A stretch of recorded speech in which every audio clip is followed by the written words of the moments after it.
camera and helmet setup.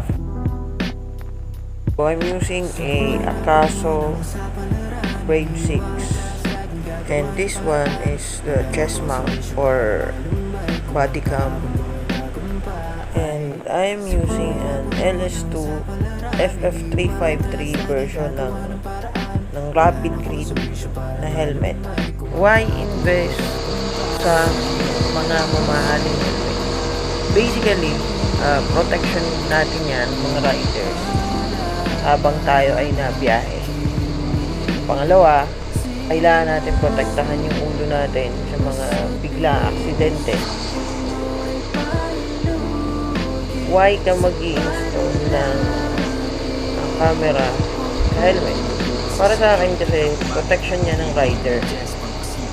Malimit sa daan, may mga nakakahalubilo tayong tao na hindi natin kilala.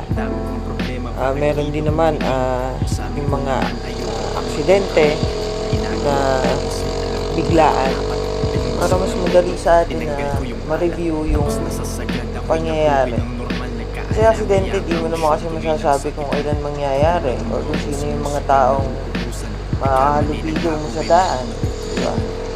So, ayun lang mga boss mapagmahal dyan, mga idol natin sa riding community dyan. Maraming salamat. Bye, safe always.